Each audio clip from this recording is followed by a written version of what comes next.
name is Curly Yupi. I'm a Lakota, Dakota from the Fort Pick Indian Reservation. So that makes me Minikoju, Hung Papa, and Upper Yanktonai Sioux. I'm going to relate some of the information that was given to me years ago by my grandmother, my parents, and other elders that have taken me in to give me information. We're over oral tradition, and that's how we get to know about our culture. The buffalo was a very special and sacred animal to Sioux people, my grandmother tells me. It had a connection to our creation, and therefore we try to protect it and try to maintain some sacredness with the buffalo and the creator. The buffalo at one point was an animal that lived under the earth.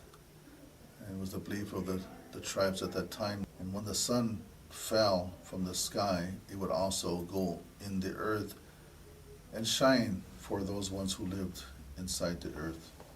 The buffalo itself was an animal that was in the earth, but when it came out of the earth, it became man. It came out of the earth, and it was followed by many other types of animals that also found their place on top of the earth. And so that is kind of the creation story of the Dakota and Lakota people. In terms of its sacredness, the buffalo itself have given much of his life to the Lakota and Dakota, because we made everything from the buffalo that we were to use as weapons, utilities, utensils, fuel, shelter, clothing, food of many types. As long as we had buffalo as Plains Indians, there was life. Without the buffalo, of course, many of our people died. But the buffalo also represents a sacred path of life, because it was the sacred white buffalo calf woman who presented the Sioux people with a pipe, a sacred pipe, which is also called the white buffalo calf pipe. Now, it was a woman who brought this pipe, and as she turned to leave the tribe, she turned into this buffalo. And the buffalo changed in colors to represent the four directions and the four seasons, which is black, red, yellow, and white. And so the buffalo also had a sacred path, which these sacred rites of this white buffalo calf pipe were given to the Sioux people. So all in all, there was a mannerism. The Sioux people had to use this pipe in accordance to what the buffalo had told us. We learn as practitioners of traditional healing is that the blood of the buffalo is the blood of the people, the Dakota and Lakota. And when we become sick and ill, is that during a buffalo hunt, there would be a cup or chalice of buffalo blood that would come from the buffalo. And through prayer, we would drink this buffalo blood, and we would become well. Now, I've seen people do that with deer blood, and I haven't seen anyone do that with buffalo blood in my lifetime. And I'm not saying that it doesn't happen now, but I have not seen it myself. But my grandmother told me this, and she said her father, a medicine man, used to do this for other people often. And so that was one of the healing that was provided by the buffalo itself. The other thing is that we have certain rites in our spirituality. One is the throwing or tossing of the ball. But the ball itself is a healing ceremony, and it also is made of buffalo hair, the ball, with leather around it, and then beat it on top of that. But the ball inside is made of buffalo hair. And that provides a healing as well. They say that the horns of the buffalo is ground, and that has healing substances or values that people use During the time of the war with the U.S. military and the Lakota and Dakota, it was a time of bloodshed and confusion for the Indian people.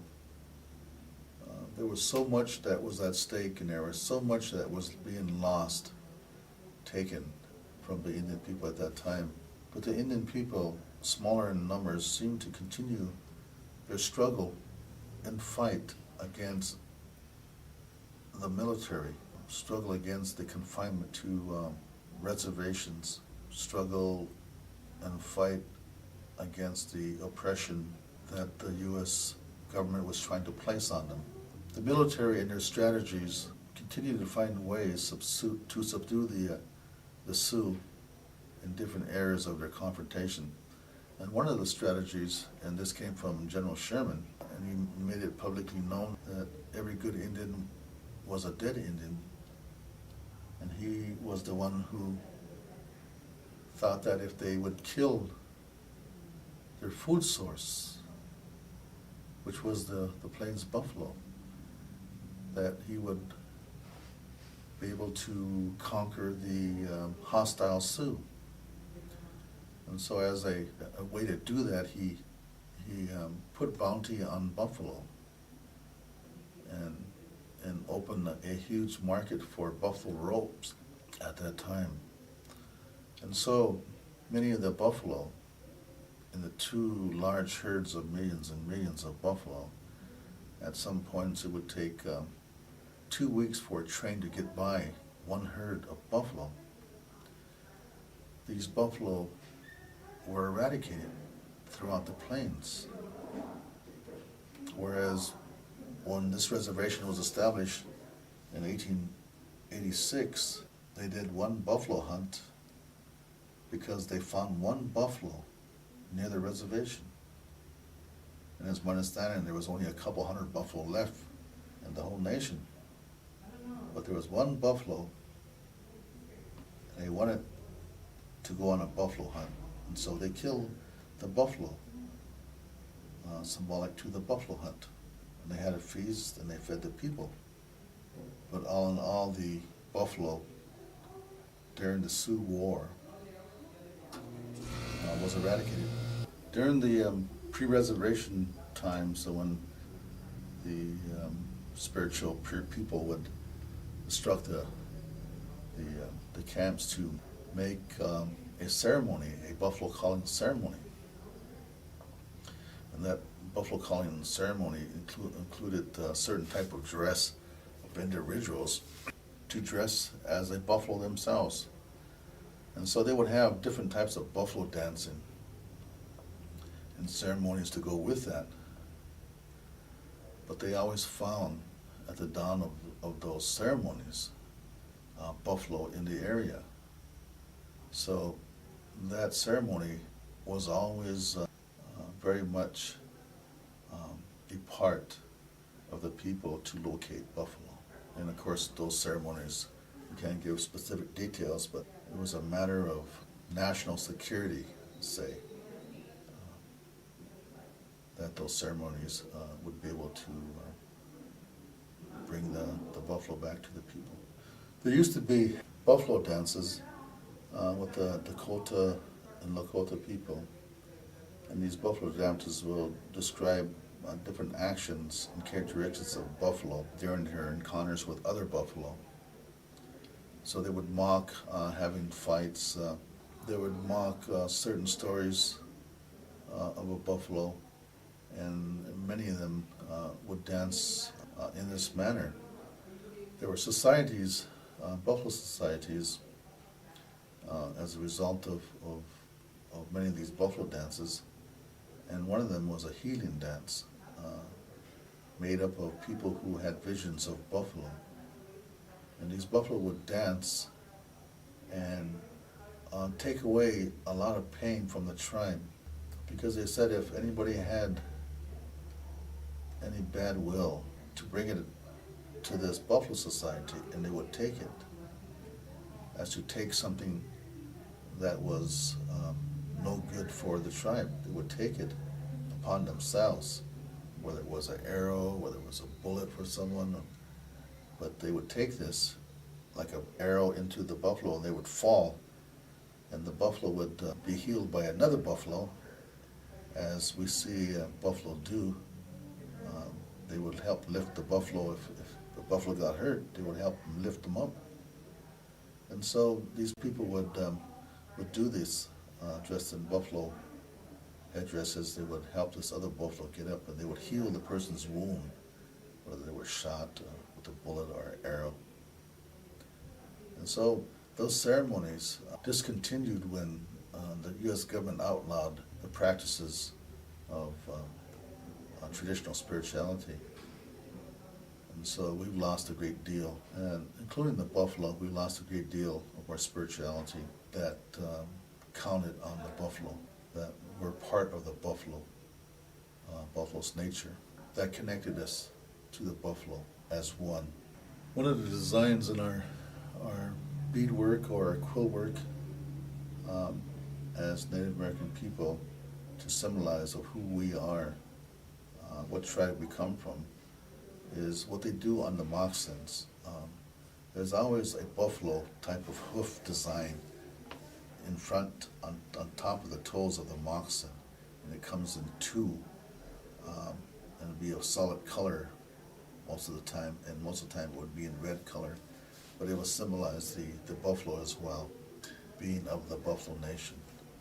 And so many people consider themselves Tatanka Oyate, or being part of the Buffalo Nation, because they've got so much life from the buffalo.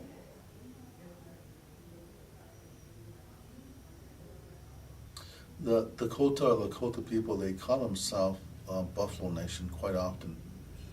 And because the buffalo, through a woman, they were given a sacred pipe for the Sioux Nation. And then the woman herself turned into this buffalo that changed colors 4 times, representing directions, the 4 directions and the seasons of life. People tend to build their prayer altars around the buffalo itself. And so they look for a buffalo skull that will become an altar and pipe rack for different ceremonies, including the sweat lodge. So the skull of a buffalo is very important to the ceremony itself. It represents the life of the Indian. It represents the creation of our Takashla, or our grandfather.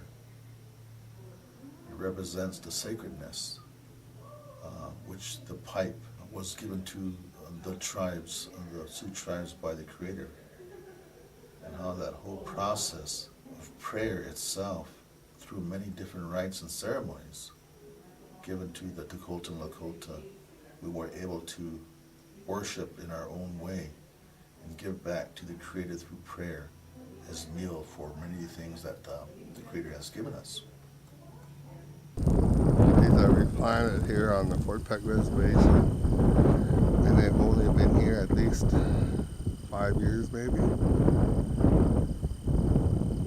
And the first time the tribe has ever owned the buffalo. A lot of the people were excited about it because we finally got what was here.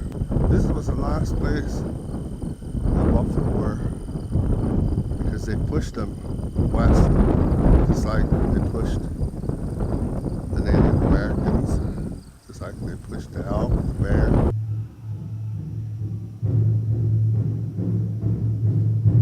My name is Alex Whiteplume. I live along the banks of the Wounded Knee Creek. I come from the Oyukhpe band of the Dakota-Lakota Nation. Today, most important things in our life is to bring back the buffalo. And the reason we want to bring back our buffalo is because long time ago, many millions of years ago, there was a ceremony held. And I want to talk about that ceremony between the buffalo and the Ikchewichasha, or the man. And this story was told through many, many generations. And it was one of my uncles who told me this. And I always knew this story But I never wanted to tell it on to my children or my relatives because it sounded like it was all made up. But I want to tell that story a little bit and then talk about why the buffalo is so important to the Lakota. But it was a time in our life when life was just beginning on this planet.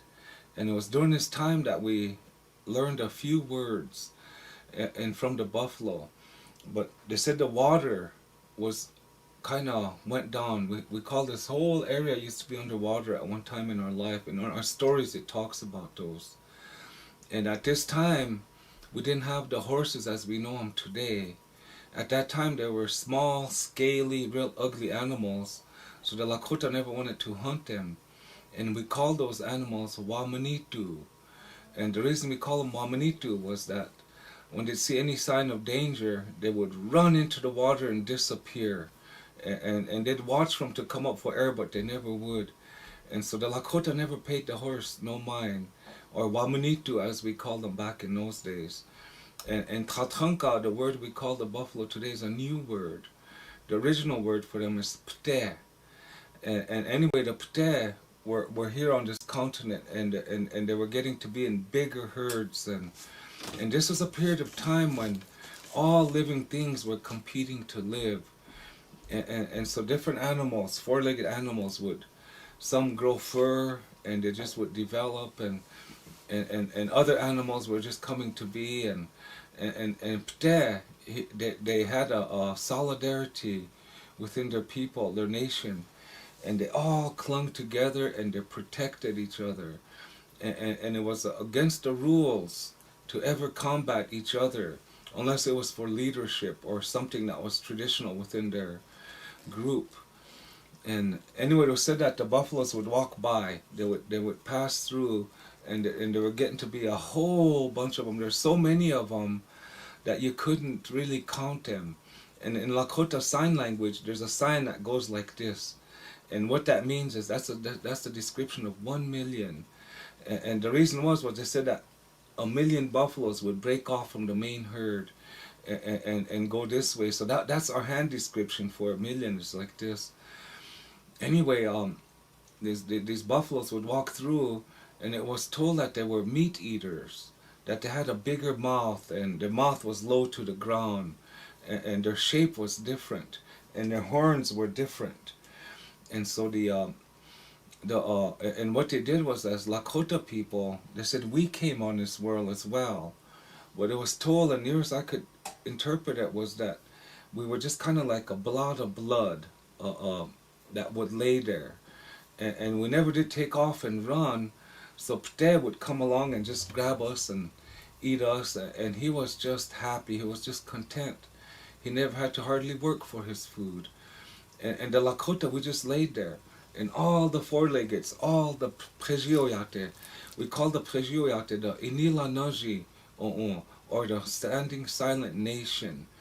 And they came on the ground and on this world, and they also had little fights, and the dominant grasses would take over, and everybody was eating everybody, and everybody was dominating everybody, and except for the two-legged, we were just kind of like helpless people. We just laid there, and we let Pte eat of us, and so they were just happy, and they were just living good.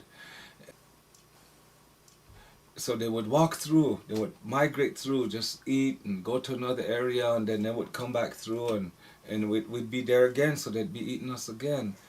And here this one particular we, that's what we call it, we, he was laying there, and here one day, in his mind, he said, geez, all our people would just grow up here, and we lay here, and we see what's going on around us, and the trees, they would stood up, and they just flourished, and the Inila Najio, the Standing Silent Nation, they had their little wars, and they just took over the whole world, and no one ever tended to them, and all the different animals were in the same situation, but nobody ate the grasses, nobody ate the Standing Silent Nation.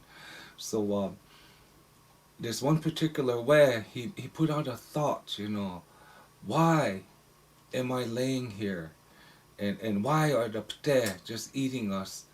And he laid there, and here just moments later he received an answer, and somebody else thought the same way, and so he was shocked that somebody would answer him in his mind, and they didn't talk. It was his mental mind that he sent that message, and he came back.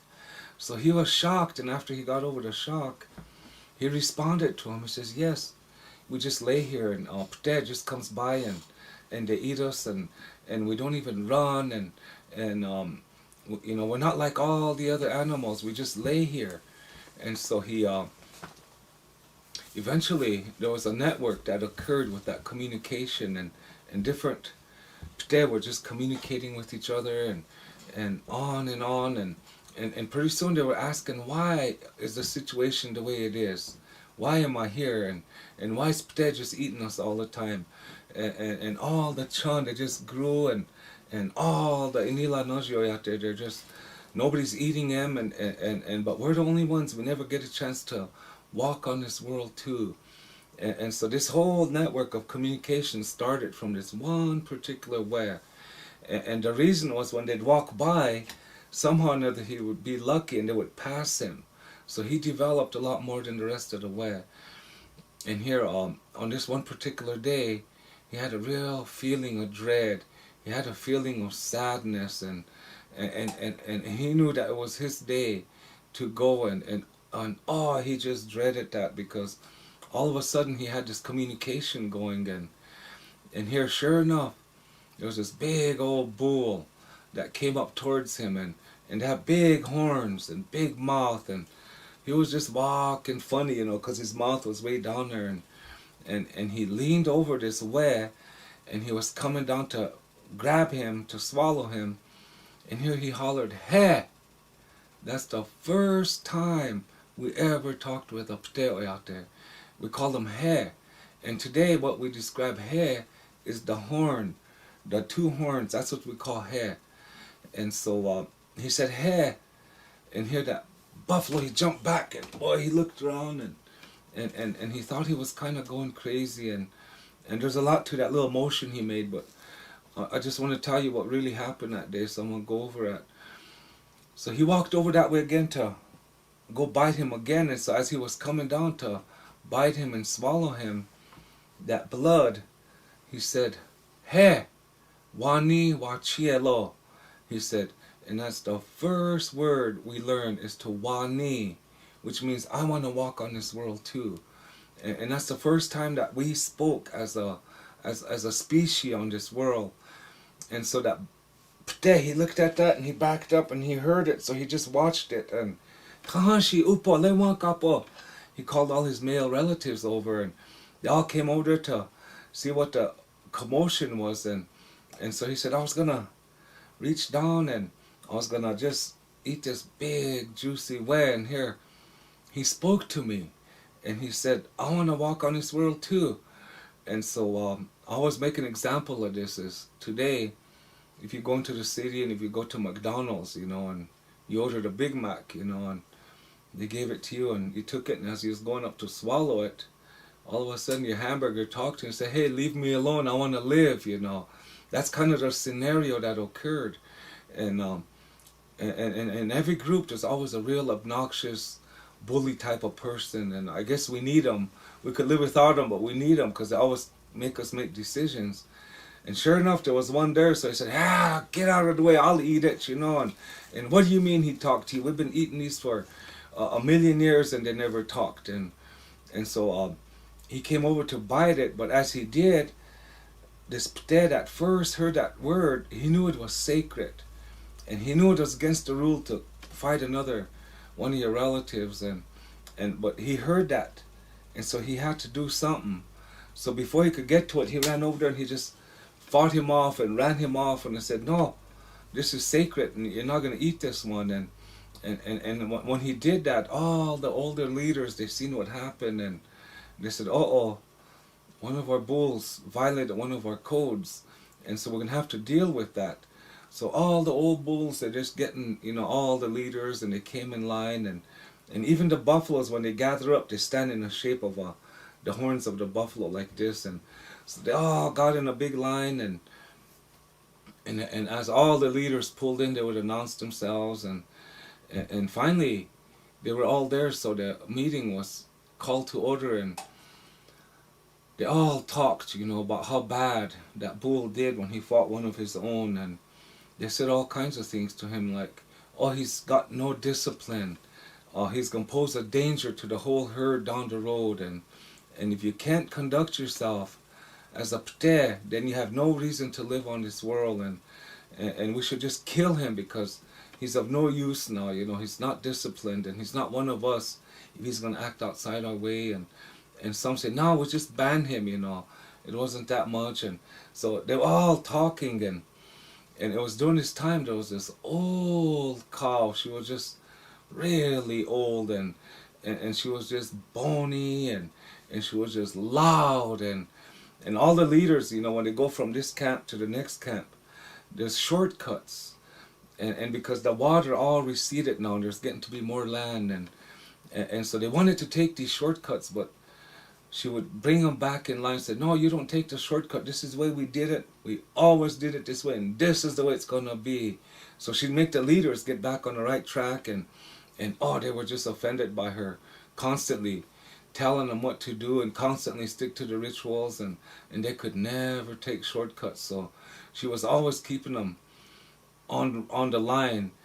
And so they were talking, and about halfway through, she came out to the center where the opening is. Out to the center is where they usually stop to get acknowledged. And so she came up, and that young bull was standing there. So she was standing there, and all the bulls said, oh, look at that old witch, dang, she should hurry up and die. And there she is again, and always meddling in our affairs. And they just had nothing to good to say about her, and she heard them, but she didn't say nothing about it because they were always saying that stuff about her, but she just stood there and she just held her peace, and finally it got uncomfortably quiet, and it took a long time. So they finally acknowledged her, you talk now, so she said, I came here today, and I seen what happened, and I know what's going on, and today's a sacred day. You leaders have to make an important decision today, and you need to let him talk. She said, I want to say something to you before I leave, though. She said, you always hurt my feelings.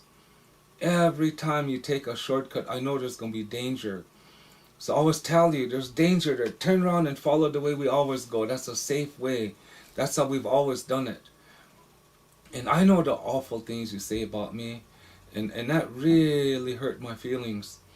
And I always remember that time I was sick. I was getting real ill, and I couldn't keep up with the herd no more. And so I said goodbye to all my children and all my grandchildren, all my great-grandchildren and my great-great-grandchildren. And I reserved myself to peace. And I was leaving the herd. I seen you guys stop and look back, and I heard all the jokes, oh good, there's that old witch, she's gone finally, and now we could be leaders. And I heard all the things you said. You really hurt my feelings. But I left anyway. And I was alone, and I walked up into this meadow, and I stopped at this place I really felt comfortable, and I was standing there, and I was reserving myself to peace, and here I heard this voice, this tiny voice, and it looked like there was a hand, and this hand was waving, and it said, "Uwa, Uwa," or "Come here, come over here," and so I thought this was the way to peace. This was it. I'm finally there. So I obeyed, and I walked over to where that little voice called me, and when I got close, I seen this beautiful flower, and this beautiful flower was just smiling and waving in the wind, and he said, I've been trying to communicate with you all for 1,000,000 years, but you never listen. All you do is you go and eat that meat, and I'm here for a purpose. I'm here to heal your ills, to heal your pain, to repair you, to fix you, so you can be strong and healthy. That's my purpose, that I was put on this world. But you never use us, so look at us. There's millions of us all over the place, and that's why we're here for. So if you eat me now, I'm going to start healing you, and you can go back and join your friends and your relatives and you can be happy again. And maybe you can share with them and help them get well. So she was just in shock, and it was just unheard of for Pte to ever eat a plant. That was just, there's different animals that were supposed to eat them, and they just ate the raw meat, and that's the way it's supposed to be. And so she had a hard time making that decision. But then the idea of getting back with her friends and relatives was so exciting that she finally looked around and no one was watching, and so she ate it. And here several of them called me, here again, eat at least 4. And so she did, she ate about 4 of them, and just in no time at all she started getting stronger, and she wasn't patient, so she kept walking, and pretty soon she was trotting, and then pretty soon she was running all out to catch up with the herd. And as she was getting closer, she knew that they were going to take this shortcut. And she knew that that valley was, the trail where it was so narrow that a lot of them would fall and they wouldn't make it. And she didn't want her relatives to go in that manner. So she made a choice whether to go where they're supposed to be or where she thought they would be. And she went to where they thought they were going to be. So she ran up and caught up, and sure enough, she seen their tracks where they came, and they took the wrong turn. The leaders took them on a shortcut. And so she just ran with all her strength, and by then she was just totally healthy, and she felt better than she ever did in her whole life. And so no time at all she caught up with them, and here when she was coming, the leaders looked back and they says, oh no, here she comes again. You know, why can't she just die off and stay away? And imagine if, you know, in those days they had swear words too that they probably used. But she went back in there and she chewed them out something awful, and she made them turn around and go the way they were supposed to. So they did. They came back, and they're going to be behind schedule a little bit now, but at least they would be safe. So on the way going, it was taking a long time because there were so many of them. And she went amongst her relatives, and some of them were getting ill because she knew the symptoms she had. So when they were like that, she would go up to them and take them away from the herd, and she would tell them, you know, I have to tell you a secret, and you can't tell nobody, because if they find out we're doing this, we're going to be criticized. We might even be banned from the herd. So her friend asked her, what is it? She said, see this pretty flower here? If you eat that pretty flower, then you're getting weak and you're getting sick and you're not feeling yourself. You know, you got to eat at least 4 of these, and you'll be well. And just trust me. I did it, and look, I'm back. And they looked at her, and she was just a beautiful old cow, just old, but she was just beautiful. So one at a time she would take them. And so the females in the herd were using this pretty flower, this medicinal plant, to get well, and the males just wouldn't have nothing to do with it. They were just stubborn in their way, and so all the females were just healthy and beautiful, and they didn't have no problems, and so that's what I did, she said. She told the leaders. And so today's a sacred day. Today's a red day. So you have a hard decision to make. And you should let this young bull speak for himself instead of making his decisions. So she kind of changed the trend there. And so they all looked at each other. So finally the leader told him, so, okay, young bull, you tell us why you did this, and you better convince us, because your life is at stake. You convince us why you did this was right. And so they all stood there quiet, and here was this young bull, you know, he was standing down there, and he felt like he was this small. And because everybody was looking at him, and he went from just being a happy, well-loved Pte to all of a sudden almost being outcast. And so he backed off, and he told him, he said, he said, I was just going along and minding my own business, and I was just happy, and then I came up to this wetland here, and as I was going down to eat it, he spoke to me. So now it wasn't just a few people laughing at him. There was a whole bunch of them just laughing, and some laughed so hard that they couldn't even hold themselves up no more, and it was just crazy, you know, and so again he just felt real small. And so the bulls got done laughing, and the leaders, and they said, okay, well, if he spoke to you, he should speak to us. And again there was an uproarious laugh, you know, everybody just laughed, and here something strange happened. And that young bull, he said, hurry up and speak to them, say what you said to me. Say wani wa chielo. Say that to him. Let him hear you. But he didn't speak. Instead, what happened was it started moving, and all of a sudden, up plopped something, and then something else plopped, and something else opened up, and they said it took a long time, but eventually that way he stood up, and it took him a long time to get his composure, and everybody was just in awe because they never seen that. They didn't think that that thing could stand up. They didn't even think he could do that. They thought he was just there for their food. And here he stood up, and then eventually, it took a long time, but he told them, he said, he said, nobody ever tend to the standing silent nation. They fought all around us, and they took over the whole world, and nobody ever tends to them. All you do is you eat us. He says, I want to walk on this world too. Makale akamawani wa chielo. That's what he said. And so the bulls were just in shock to hear this. And here all of a sudden the pressure was on them. It wasn't a simple decision of just banning a little bull or killing him. It wasn't that no more. It was something more deep. So they were all in shock, and they couldn't talk. They just stood there, and pretty soon they were trying to figure out what to do. And that bull and whale was still standing there. And so that cow, she was standing there. So she came out, and then she told the leaders what she did. That time she went off to die, and the plants talked to her, and how she came and told them. She knew they would just laugh at her and wouldn't take her serious, so she didn't want to tell them. But she says, look at our herd. We're just beautiful. We're all healthy. We know you wouldn't do this, so we had to do it behind your back, and we know it works. So there's more to it than what this young man says. You have a decision to make. This is a sacred day. And so it was told that for a long period of time, the Pteo out there with the big mouths, they were in turmoil. And they couldn't eat that way no more because he stood up and he spoke to them. And he asked to be left alone and walk on this world. They said there was many deaths and starvation and because they just flat refused to eat on the standing silent nation. And finally it came to a point where they had to make a decision. And during this time they said that this whole world was red. It was still in a red area.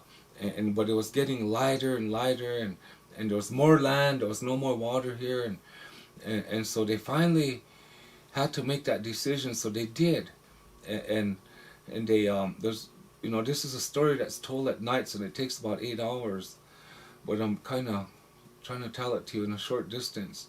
But in the end, what happened was they decided not to eat the way no more, and that they would eat this grass because it could heal them, and it could save them towards the future. So they made a treaty, so to say. They made a pact. And at that time, when they didn't eat the way, after a long time, more and more of them were beginning to stand up and exercise and walk, and pretty soon they were getting along okay. And so that's why we call the buffalo our brother, because of that pact that was made. They vowed to protect us from the other animals that would eat us or other dangers that may come about. And they did. They allowed us, and they watched us for, they said, over 1 million years. And they ate the standing silent nation because nobody did tend to them. And so over that period of time, the whole features changed, and they weren't dragging their mouths way down here no more. It kind of came up, and they turned out to be the beautiful animal they are. And we, the two-legged, we learned how to walk, and we learned how to live, and we had to make pacts with other animals as well. But the Pte was our main brother at that time. And today, this story could be interpreted many ways. One of the ways is if you would go to a Sundance ritual, you'll see that Sundance tree, and the tree has to have a crutch. There has to be 2 paths that it shows. And right where the vortex is, where this crutch is, they hang 12 chokecherry bushes that goes this way, and the same thing, 12 that go this way. And they tie them in a bundle. And on one side where there's 12, they'll hang an image of a man. And then on the other side, they hang the image of the buffalo. And what holds us together is the blood and the way. and there's always hang a red flag in between those two symbols, right at the vortex of where the spiritual world starts. And so that's why I know this story to be true. That's why we call the buffalo our brother. And you know, it's so sad. It's so sad that today we have to turn around and protect the buffalo. Because at one time the white people came into our land and they were trying to colonize the Lakota. But we were mighty, we were strong, we were fierce. We lived with the buffalo and we wouldn't change to their ways. So what they did was they wiped out over 60 million buffaloes in just a 100-year time span. And our population as Lakota, we went from 50 million plus to 250,000 in the year 1776. In 200 years, we were decimated. Our 40, 50 million people are just off the face of this earth. And the buffalo, the same thing. They're all gone. They were all gone. And so that's such a humongous figure that people think it's false. But people need to research their history and they will find out that I'm telling the truth. So today, it's a reversal of the role. I have buffaloes here, my family and I. We have family buffalo. And what we do is we have a huge fence all the way around them. That's not to contain the buffalo. When one gets out, we let them go because they chose to leave. But what we do is we keep outside animals out. We don't want cattle giving our buffaloes disease. So we make a boundary to keep the domestic animals out and keep our wild buffalo in their natural state. And we pray to them, we communicate with them. This is your land.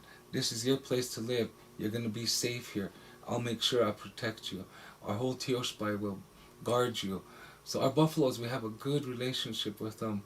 But it's so sad to think that our guardian brother is no longer there to guard us, that we, the younger brother, the smaller, we have to reverse the role and we have to protect them because of what the American people did to our whole way of life, and our whole ecosystem was just totally damaged. For 400 years it's been like this, and there has to be a point in time when we stop and say, no more domestic animals. You know, they're bad for the earth, they're bad for the world. We want our buffalo back and we want our land back. And we're going to get back to our original relationships the way it's supposed to be. So that's why the buffalo is so important to the Lakota people. We can't live without them. We can't exist without them. It's like our language. We can't be Lakota unless you speak your language. And you got to have the pte for the spiritual purposes. Because pte is a comrade to we, the sun. They're the oldest living spirits that we know. And so that's why pte is so important to our people. The buffalo really teach us a lot. They also taught us our language. I'm just saddened by the fact that our state of affairs is today, and that we're misusing our language and misusing our words, and we don't even consider the pte in our life. And there's a few strong pockets like our Tioshbai across Indian country that know these origin stories, that know the rituals, and we defend them. We stand up for them. And we never dove off into that melting pot to become good little Americans. We always kept to our ways. And our family, we had to spend every resource we had to get what little buffaloes we own today. And we're protecting them to bring them back in greater numbers. And so the buffalo was always here with us. They're our comrade, they're our brother. And we all need to learn that, and we all need to protect what was really there.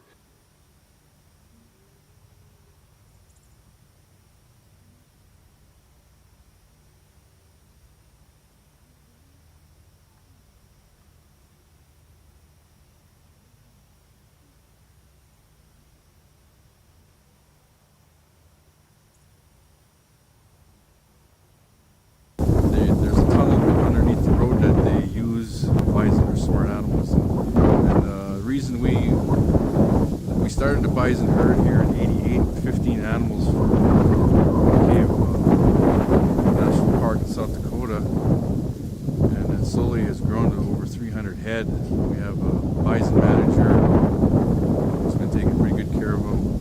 The past 5 years. He's on the board of directors of the Intertribal Bison Co-op. His name is Raymond Jetty. They sell some of the animals to pay for the upkeep of the herd. They're all natural grass-fed bison. In the winter, we supplemental feed them with cake, cracked corn and wheat, molasses, just some vitamins. Otherwise, they're as natural as they come. The tribe, Spirit Lake Tribe, used to be called Devils Lake Sioux Tribe, but now we're Spirit Lake Dakota Nation. We have the herd here mainly for cultural purposes. There has been talk about starting tribal members ranches, bison ranching with 10 cows and a bull.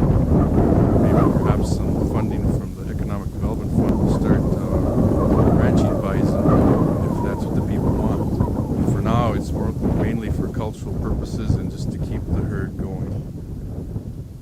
William Ambrose Little Ghost, and I'm a enrolled member of Spirit Lake Tribe, born way back in 1932, right after the Depression. Since then, that I seen my grandfather speak various things that I'll be expecting toward my lifetime. They told me things that happened a long time ago, that my grandfather, way back in 1651, right after a treaty, came through here. And it's one of the stopping areas that we always come because of the lake, the spirituality of the lake, the hills, also other really identified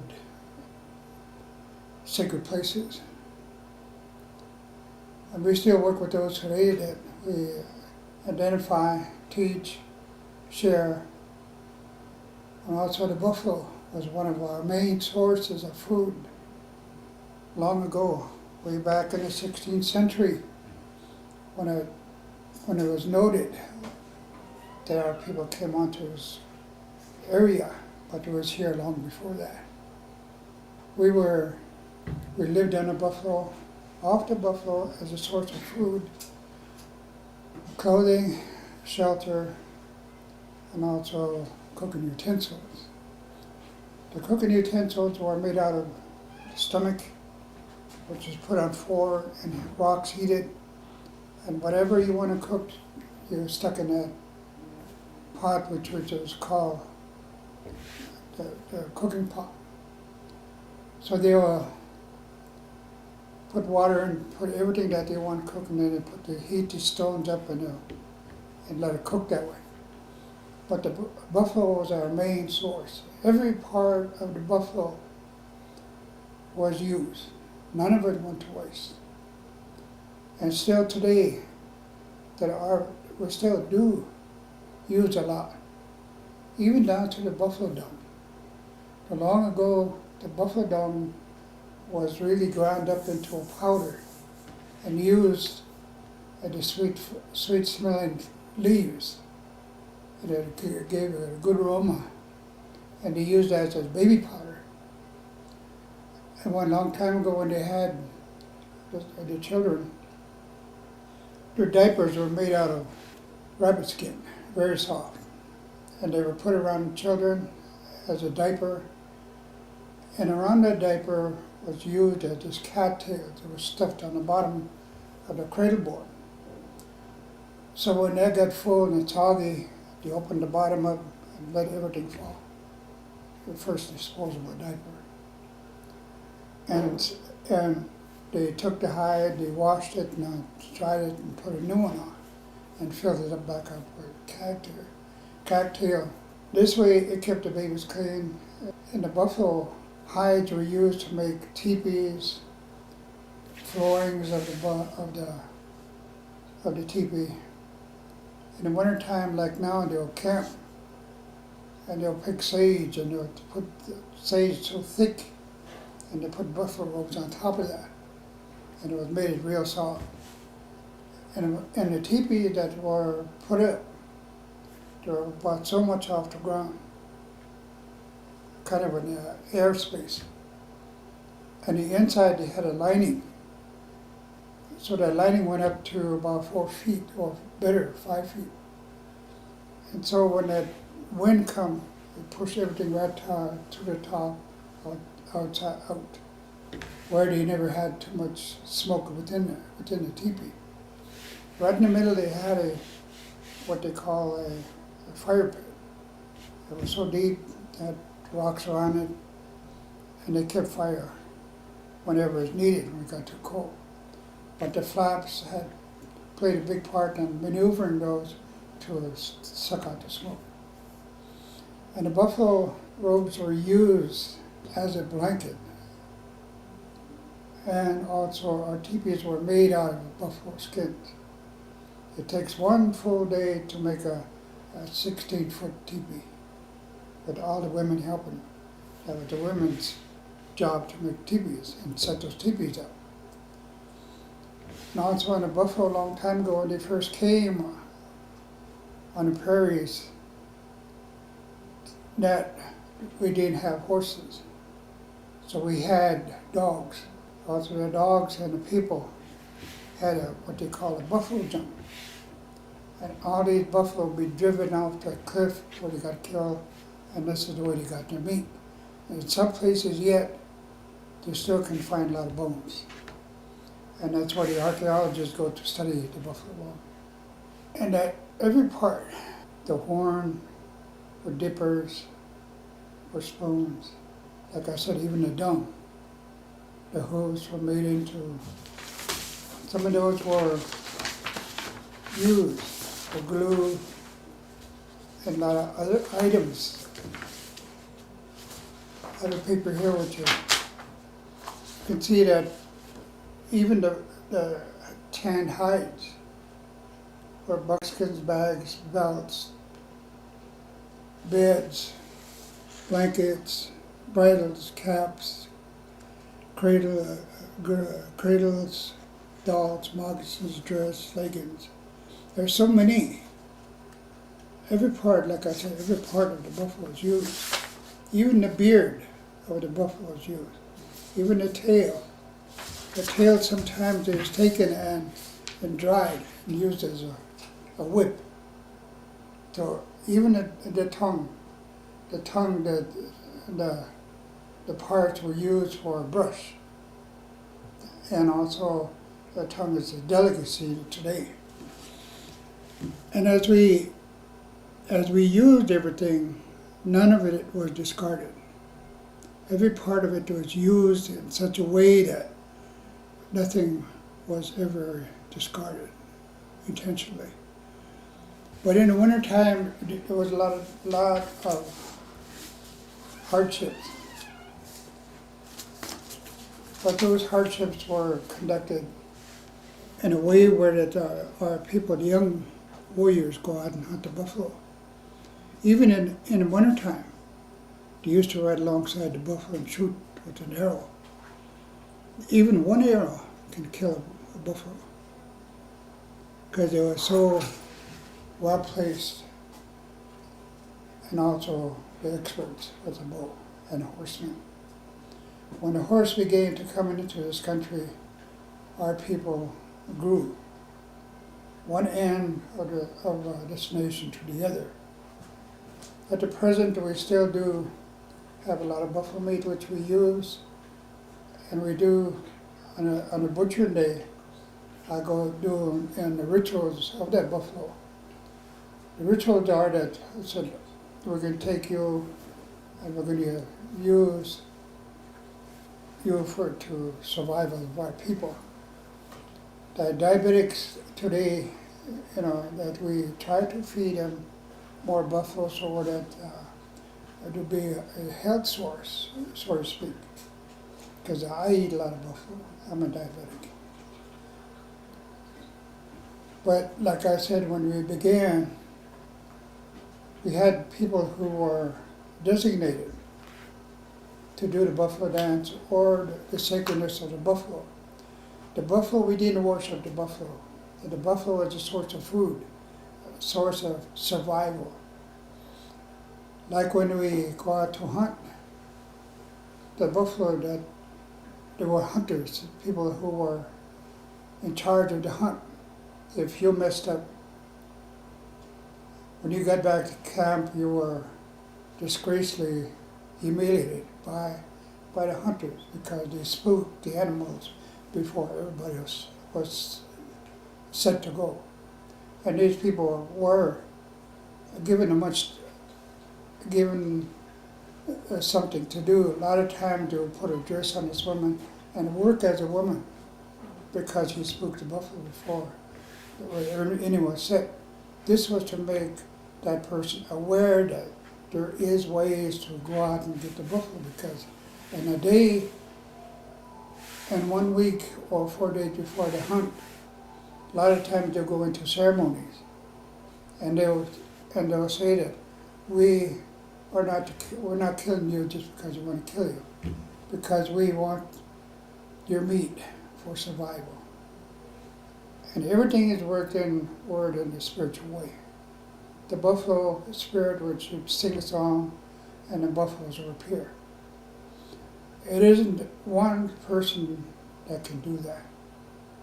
There are people within the tribe, like I have another one here that was written by, or was taken from Black Elk Speaks. And there's so many, how this buffalo came to be. It came to be, and also came to our people a long time ago. We are one of the oldest nations, the Lakota and Dakota-Lakota tribes. We claim that we have come from the Black Hills in spirit. And due to that, how we came about with that, we came through the 7 Dipper Star, or the 7 Sister Star. It came to Mars, Moon, and to Earth. We came here as what they call a spirit. We went underground in the Black Hills, and at one day, one of them came out and looked, and they saw everything that was good. And he went back and told the people, so we emerged as human beings. Many, many, many years ago. We didn't come from what we call today, people that come from apes. We never did emerge from apes. We emerged here. But in regards to that we were friendly to all animals, we used to speak to them. Some days some of us can talk to animals, or given a vision by the animals. That animal is not sacred, it's the being, the spirit that's in that being, or whatever, buffalo, horses, dogs. They have the 6th sense, which we don't.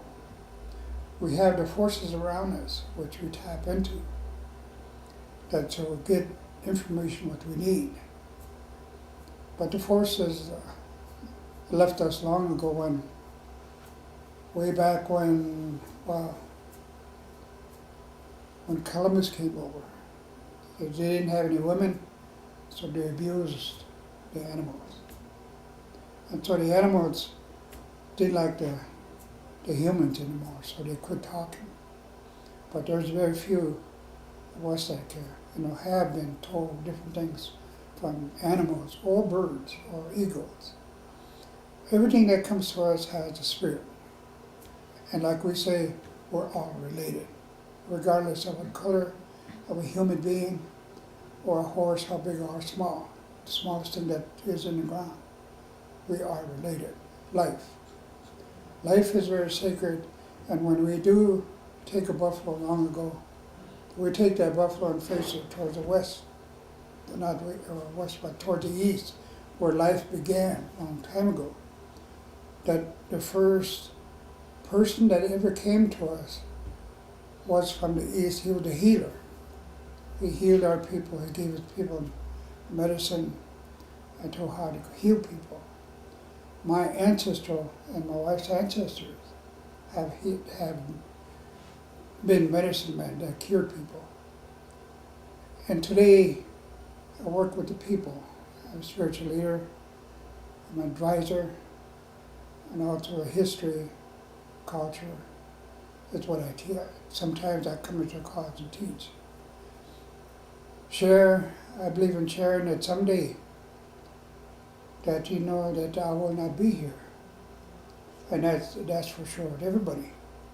But I want to pass on what I know. In the beginning, we was told by the stories that white people still carry out today, that the buffalo was one of the sacred things that we had, which fed us and sheltered us. So we don't abuse the buffalo in any way. We just don't get to kill the buffalo. We're talking about the buffalo being killed out in Montana, that wander off the pasture. I suggested that one time. We had a meeting in Pierce, South Dakota, when a group of people came from the Buffalo Coalition from Montana, and we discussed that. And my concern was, well, why don't they put a fence clear across that opening so the buffalo don't get out? They spend a lot of money. My concern is shooting the buffalo and leave it. There's no way to treat a buffalo. A long time ago, they killed them at thousands per day because they wanted to go out and hunt and kill buffalo. Buffalo Bill killed many buffalo and just let them lay. See, these are some of the things that really, and the current concerns that I have is that the buffalo will come back, but right now they need protection. Right now they need a good home. Right now they need people who take care of them. Eventually they'll take care of us again. There was over, say 600, maybe, I forgot how many, but there was a lot, millions of buffalo. And at the end of the Indian Wars, there was very few. But I think, it's on a comeback. A lot of the tribes are beginning to, raise buffalo. And also we have classes. This one time in one of our classes with the students, we took those students out and seen them, one being butchered. In butchering that buffalo, in parts, each one, and their significance within the survival of our people. The first thing that I cut out was the kidney. And I cut it up and I took a bite and started eating it, and I gave it to the kids. And a lot of them didn't want to eat it. So I asked, "Are you Indian?" So he stuck it in their mouth, and swallowed. They didn't chew it, swallowed it. But, well, I still do that. Every time I butcher buffalo, I usually take a kidney, I take a nice bite, and give thanks to the Creator that He has given one of His animals to us for our survival. And also that when people are there, we do what they call a prayer ceremony for the buffalo. And say to the buffalo, so we're going to take you and use you for the meat. And also they are parts of what we need to maintain our spirituality. The spirituality which is a concern about with the skull, also parts of the body, parts of the buffalo, kidneys, and also other parts. So nothing goes to waste, like I said before. That when we share the buffalo to other people, which we try to explain to them that it's one of the best parts, one of the best meats that we can eat today. Because we don't use steroids on the buffalo. We let them graze and start feeding. And at times, they're fed vitamins to maintain their strength. and also to look after them. And somebody's always out there checking on them.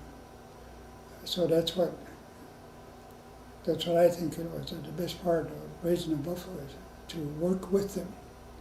And they know, when you start working with them, they know you. Like one old gentleman said to me when in my travels, he said, Okila, Dona Tatanka Itoka Manishno. We charge so up here, charge so it took the Kaka, Doni Itoka Idadik Tashinta. I said the buffalo, you never cross right in front of it. And also when a spiritual and a medicine man is sitting there praying, you never cross in front of it. Because you're blocking the way in the spirit world, which they contact. And the surroundings which they have, which are called the spirits that, or the forces around you. I speak about the forces around you because you know that we ourselves, we can heal ourselves by eating the right kind of meat or the right kind of food, and also with our mind over matter. Mind over matter, you can achieve a lot of things. That with the buffalo, with the help which he gave us a long time ago, that we maintain a certain level of understanding. We can't go beyond, we cannot take it back. Like when the buffalo brought all the things to us. When she was leaving, the white buffalo calf turned black, red, and yellow. And I was already white. The four colors. The four colors of the universe, which all buffalo. Up north into Canada, you have the timber buffalo, which is a lot bigger than the ones we have here. And also we have the prairie buffalo, which is we have here, all the way down south into Texas and far east as Mississippi, Rockies. And it's a very nourishing beef. So now when people ask me, they say, well, why buffalo do you eat that? So it's part of the way of life that the buffalo has given us, which is very true today. And there's a lot of animals that are being raised today are raised in feeders. They're given steroids. They're given meal, ground up meal, which is their own bones and their own fat, their own meat. That's why we're having so much mad-cow disease. They're eating themselves, they're made cannibals. And steroids, you see it today. Everybody's fat. We eat too much meat, steroids go on to the people. So buffalo will maintain, they don't have any steroids in it. And I believe that the buffalo has a lot of potential in it back in this earth, in this country and abroad. When we raise buffalo, like I said, I don't think they give any kind of meal that's mixed with their blood or fat or meat. I think if we were the same way, I don't think we'll eat it. But I think that everyone should have a good sense and good thoughts. And also there's a market for it. We don't want to use it, sometimes our herds get too big and we have to decrease our herds. So we do sell to maintain a workable herd. And before I sign off, I'd like to say a short prayer. Ya tukashla wakantaka. Ktevi chasaka tukashla petamo hiotaka na itka honicha. Onkanta tanko ya teki tukashla eja. Na kuwi chojanikya eta oti chalak tacha. Oya teki umshikapcha na icha taroki ya choyita. was age morning so ko to ka na hitam usho kala po. Makas domle daka wa kanyonke a hitam usho kala po. Thank you. Yeah, you know, the significance of the bison to our people, and you know, when we got the bison here in 1988 and the herd slowly grew to where it is now, we had to do a lot of regaining of knowledge that we used to have. And a lot of the knowledge that Ambrose Littlego's shared with you, if we can keep that knowledge to the preceding generations coming up. My generation, I'm the generation of boarding school parents who, when I grew up, language really wasn't spoken. It was something that you try to turn this into non-Indian people. And my generation, we didn't get to learn our language. The next generation under me, there's been a resurgence of the language, the culture, and I could probably say my children are being taught Dakota in school, where it wasn't taught to me. So we've had to relearn a lot of things when it comes to bison. And if it wasn't for bison, this is what I tell my agriculture and natural resource students, we wouldn't be sitting here today. And they're a very important animal, and it's come full circle to today where we have bison. And I have a dream that eventually in this reservation here at Spirit Lake Dakota Nation, we have 314,000 acres. I have a dream that eventually our tribal people, instead of leasing their land, they'll be running bison on their land themselves, and keep the bison dream going. Yeah. And like I said, it's come full circle. Okay, my name is Dr. Richard Littlebear. I'm a full-blooded Northern Cheyenne. I'm enrolled on the Northern Cheyenne Reservation.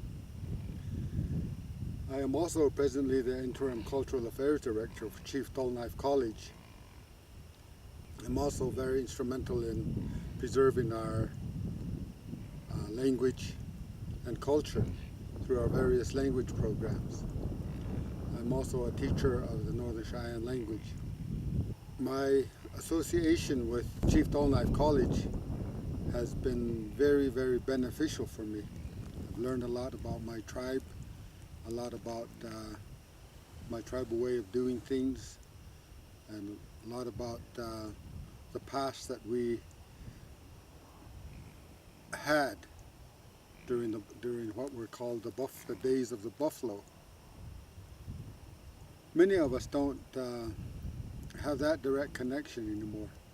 My grandmother, who died in 1968, was 84 years old when she died, and she had a connection with the buffalo culture through her parents and her grandparents. So that's been at least a couple of generations removed from us. Yet we still hold a great reverence for the buffalo, for what it has brought to us.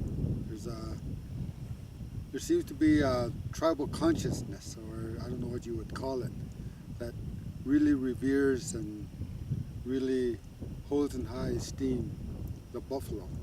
I remember talking to a person who said that they were going out to the buffalo range, and there was a lot of talk and a lot of joking, things that Indians usually do, American Indians usually do when they're in comfortable company. When they first sighted the buffalo out on the range, everything just got really quiet, and this guy looked around and said the formerly very talkative, formerly very loud Native Americans were looking at the buffalo.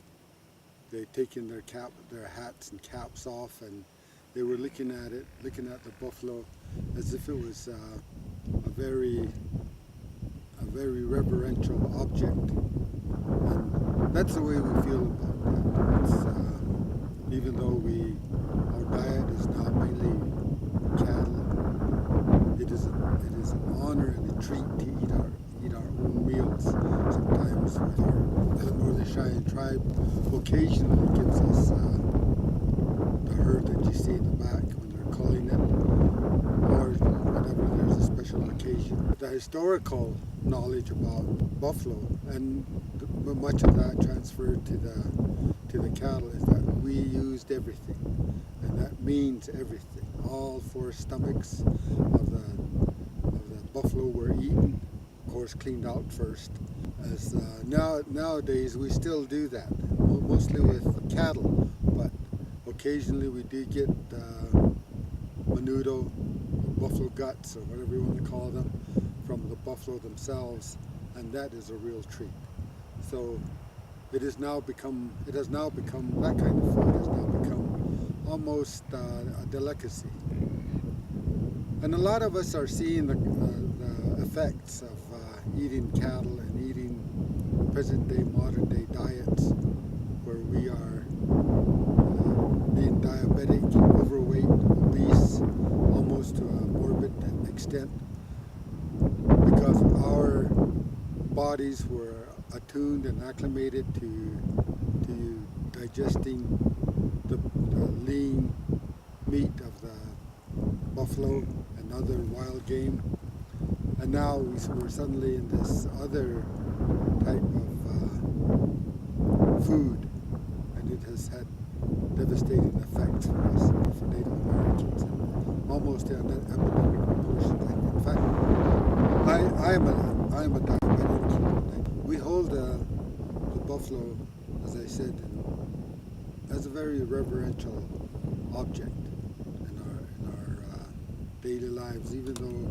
it does not form the central part of our cultural existence that it once did. We still have remnants of it in all of our ceremonies. We use the buffalo robe at various ceremonies. We use the buffalo skull at various ceremonies. And those are actual events that take place that are still an integral part of our culture.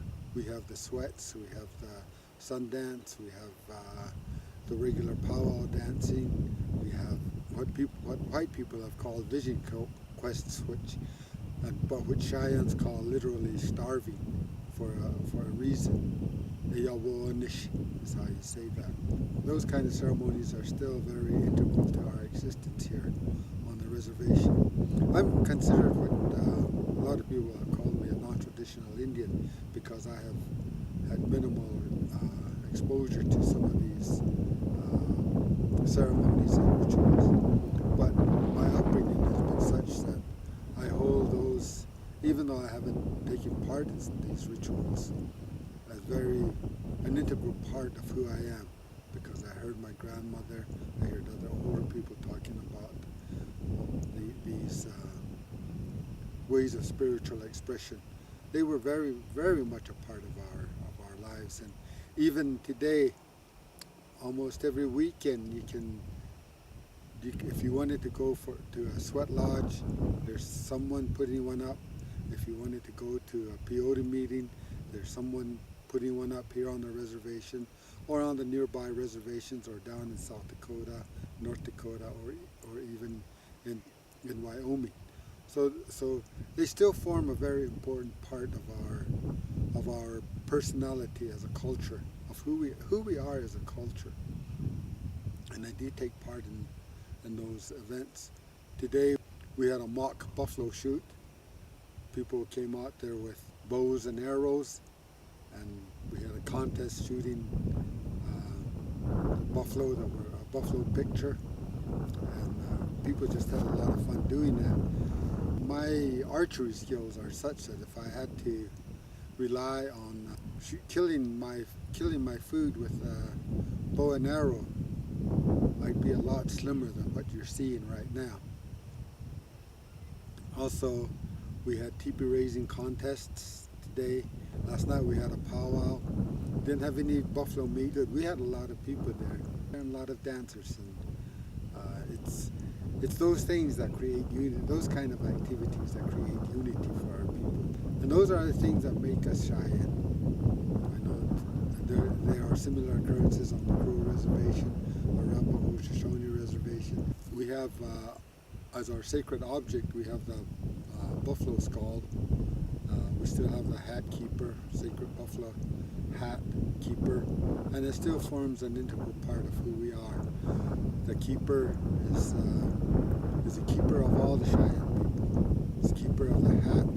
Keeps the hat for us, takes care of it, prays every morning for all of us, and prays every evening for all of us. And that ceremony, that covenant, as it has been called, is centered around the buffalo. And that, so we still hold that as part of our ways of expressing our spirituality. We go to Bear Butte, which is our sacred mountain down in South Dakota, just outside of Sturgis. And that's where a lot of people go fast there. A lot of people just go there to sit and remember the old people, remember those old days. And sometimes we take our students here at the college down there and make them aware of how important Bear Butte is. In Cheyenne we call it Noelwis. And that's a very holy site for us. I just like being there. It gives me really a good feeling. I remember all of my relatives, pray for all my relatives. And it's just like going, for me, it's just like going to a church, just like going to a cathedral. And I know that same feeling is held by all the Northern Cheyenne people.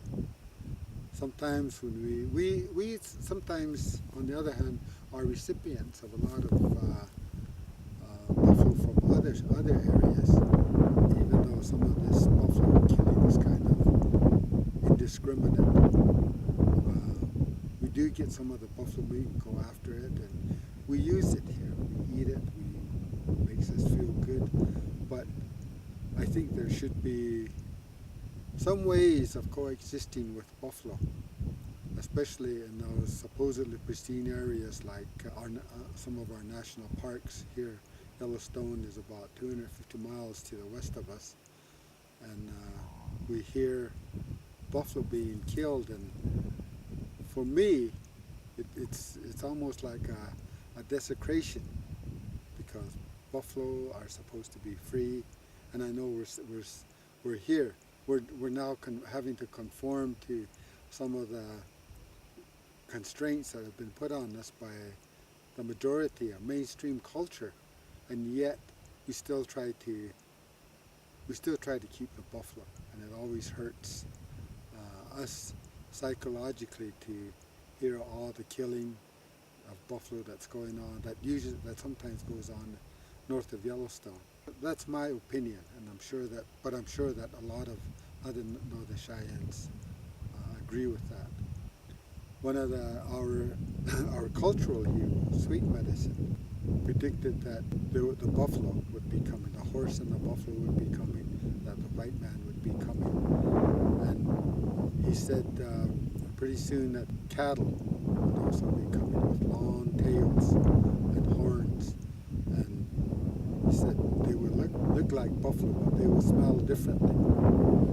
And for a long time you will not eat their meat, but then you will start eating their meat that's quivering and jerky. And pretty soon you will become like that meat. And once you start eating that meat, like with the white people, you eat it, you will start losing your language and your culture. And that's a very dire prediction. But I think that we can overcome that. By not eating the cattle, but I think we can reverse that by saying we got to save our culture and our language. If our language goes, the culture is not going to be too far behind. It will be just like another monolingual, brown-skinned, black-haired minority in the United States, and that's not good for the United States. So that's at least from my viewpoint, that's a connection that we still retain with the buffalo. And I thank you, Jennifer, for allowing me the opportunity to talk about that, especially here where it's so beautiful, high up in the mountains. And there have been various ways of getting this started. One of them was donations by a Nebraskan named T.R. Hughes that helped provide part of the start of the herd. And it's just gathered, it's just been gathering the herd from others. It's been buying buffalo from others and donations from people. And we have this, we now have this pasture that was set aside for them. And there's always competition for grazing land here on the reservation because our reservation isn't too big. And so there's competition from our own stock growers for this land.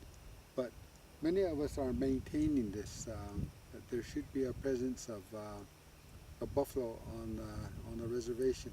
It's hard to maintain them, especially in these times of low budgets and diminishing budgets. It's hard to take care of them, so we understand that. But having the buffalo come back here within the past generation has been a very good experience for all of us. It has provided us an object lesson of how we can coexist with the buffalo. A few years ago, fire season was just laid waste to this area and destroyed some of the fences which were made out of wood. And we had buffalo all over the reservation for a while. And finally they started coming back here, and now they're back intact.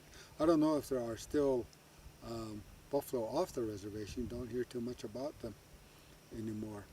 But ranchers up and down the Ton River were we're seeing buffalo. And I've been up on Poker Jim Butte where I saw a yearling buffalo that seemed to be lost. Nothing I could do about it because it kept running away from me. So they were all over the place for a while, and now they're all back here, and that makes us feel very good. It would be like Rome without the Pope, something similar to that, something that you can hook your beliefs on, something that you can look to and say, this is why we are here. This is what made us who we are. And I think it's something, it might be a far out analogy, but I think it's something close to that. For me, I come out here just to look. I don't need to do anything. I just come out here to look, and that makes me feel so good. Every time I go from Lame Deer to Ashland, I'm always looking to see where they are, because this area is right close to the Highway 212, and sometimes you'll see them. And what a treat that is to see all the buffalo coming down to drink, or after they've gotten through drinking, going back up the trails. It's a really good. For me, it's just a very heartwarming sight. I mean, and that if that makes you feel good, that's good enough. And that's just my own personal feeling. I know whenever something happens to the buffalo, like when they got out, everybody was worried about them. What happens to them? What, it was just a worry, and then now we got them all back here. So it's just it's like something to hang your spiritual hat on. I guess I don't know how you could say that, but that's how I feel. It's an abstract notion for a lot of people, but I suppose it would be like Africa without elephants or lions, something like that. Something so intangible that makes you realize that this place, this whole world was meant for others other than just the human beings. And to know that we can gain sustenance from it is very helpful. It's both spiritually and physically we gain sustenance from our buffalo. That's really a good feeling. Well, I'm glad we made it out here. That's so nice. Pictures of our buffalo, and it's nice.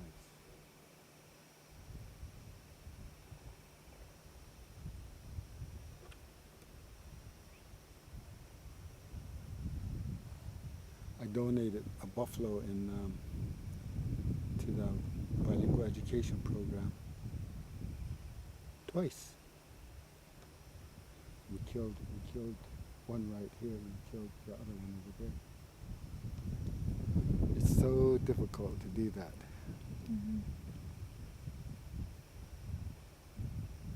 Try to get somebody else to do it.